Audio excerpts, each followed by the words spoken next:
కరీంనగర్ శ్రీ మహాశక్తి ఆలయంలో శ్రీరామనవమి వేడుకలు అంగరంగ వైభవంగా నిర్వహించారు. ఈ ఉత్సవానికి కేంద్ర మంత్రి బండి సంజయ్ కుమార్ హాజరయ్యారు. అమ్మవారి ఆలయంలో వధూవరులుగా ముస్తాబై కొలువు తీరిన సీతారామచంద్రస్వామి విగ్రహాలకు ప్రత్యేక పూజలు నిర్వహించారు. శ్రీ సీతారామ కళ్యాణం తిలకించేందుకు వేలాదిగా భక్తజనం తరలివచ్చారు.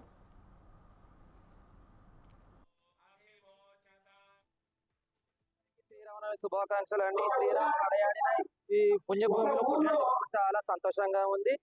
శ్రీరామచంద్ర ఇయర్ జరిగే శ్రీరామనవమి కళ్యాణం రోజు అదే రోజు మేము కూడా కళ్యాణం జరుపుకోవడం జరుగుతుంది. మా గురుగారితో పసుపు పుష్పరూపకరంగా కట్టించుకొని మా గురుగారిని భర్తగా ఒక దేవుడుగా ఒక తల్లిగా తండ్రిగా భావించుకొని మా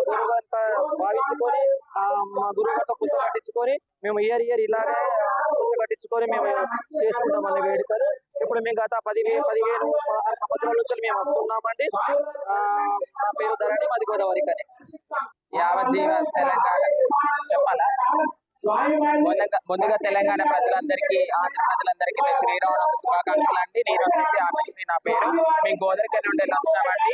మేము ప్రతి సంవత్సరం ఇక్కడ శ్రీరామనవమి వేడుకలు జరుపుకోవడానికి ఇక్కడికి వచ్చి శ్రీరామనవమి రోజు ఇక్కడ మేము శ్రీవుడి కళ్యాణం, శ్రీరామనవమి రోజు రాముడి కళ్యాణం ఎలా జరుగుతుందో మేము అక్కడ శివయ్యను మేము మనసులో పెట్టుకొని, అలాగే మేము మా గురువు వాళ్ళతో మా అమ్మ వాళ్ళతో పుస్తకం కట్టించుకొని పసుపు కొమ్ములు కట్టించుకొని కళ్యాణం చేసుకొని మేము తలంబరాలు పోసుకొని మళ్ళీ తర్వాత తలంబరాలు అయిపోయిన తర్వాత